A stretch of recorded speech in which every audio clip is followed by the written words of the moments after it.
Здравствуйте, в студии Николай Борисов и обзор чрезвычайных происшествий. Авария со смертельным исходом произошла в поселке Эльдикан Усть-Майского района Якутии. Водитель автомобиля Toyota Land Cruiser не выдержал безопасную скорость, не справился с управлением и врезался в многоквартирный дом. В результате ДТП пассажиры мужчины 1987 и 1974 года рождения скончались на месте происшествия. Водитель с травмами головы и переломом ребер госпитализирован в местную больницу. В момент ЧП он был трезв. Материалы переданы в следственные органы. Напомним, что превышение скорости является одной из наиболее распространенных причин возникновения дорожно-транспортных происшествий. Около 2 часов ночи 24 февраля в Алдании произошел пожар в заброшенной квартире в доме по улице Дзержинского. Как передают подписчики сайта Алдан Онлайн, виновник происшествия – лицо с неопределенным местом жительства. На место приехали 2 пожарные машины. Жильцы простояли 40 минут на улице с детьми почти в раздетом виде. К счастью, никто не пострадал. А столичная полиция проверяет видео, появившееся в социальных сетях. На нем в самом центре города, на улице Орджоникидзе, происходит драка молодых людей. Одного участника бьют ногами по голове. Как отметили в МУ МВД Якутская, заявлений от пострадавших не поступало. Видео предоставлено пабликом «Криминальная Якутия». В федеральной повестке в Екатеринбурге сотрудник ДПС в последний момент успел увернуться от летящей на него фуры. В сети появились кадры дорожного инцидента на Урале, где инспектор ДПС чудом уворачивается от летящего на него грузовика и прыгает в сугроб. Как сообщили в госавтоинспекции Екатеринбурга, в аварии пострадала патрульная машина ГИБДД.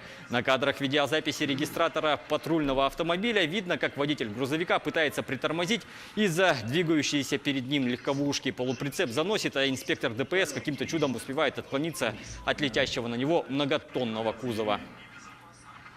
Передвижная выставка трофеев, отбитых у сирийских боевиков, отправилась на поезде в 2-месячный тур по России. Она объедет всю страну, делая остановки в крупных городах.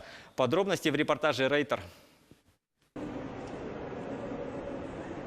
23 февраля, в День защитника Отечества, с Казанского вокзала Москвы отправился в тур по России состав с военными трофеями, отбитыми у боевиков в Сирии. Как сообщается, поезд объедет всю страну, делая остановки в 60 крупных городах. Мы даем старт передвижной военно-патриотической акции «Сирийский перелом». Эта акция проводится Министерством обороны Российской Федерации по решению президента нашей страны.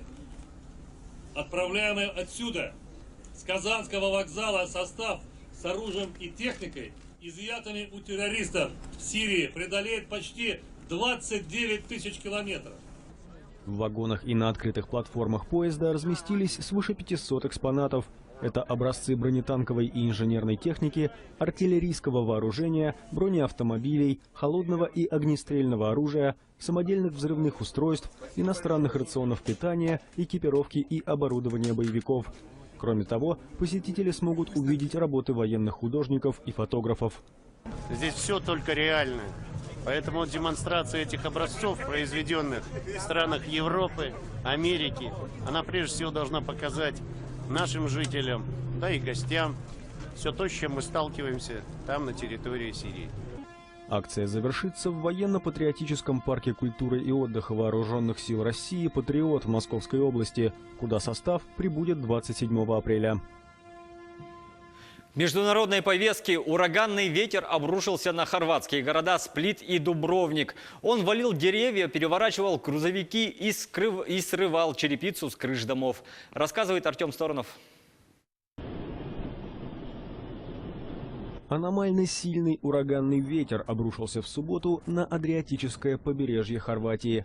По словам синоптиков, скорость его порывов здесь местами достигала 190 км в час. Ветер ломал и валил деревья и столбы линий электропередач, переворачивал автомобили, срывал с крыш черепицу. Несколько дорог и мостов были закрыты, паромное сообщение парализовано. Наиболее сильно от удара стихии пострадали города Сплит и Дубровник. Сотрудники экстренных служб, не покладая рук, работали над ликвидацией последствий непогоды. Власти призвали местных жителей по возможности не выходить из дома, чтобы не пострадать от пролетающих камней, осколков стекла и других предметов. По словам синоптиков, сильный ветер сохранится, хоть и слегка ослабнет, до понедельника. На этом пока все. Берегите себя.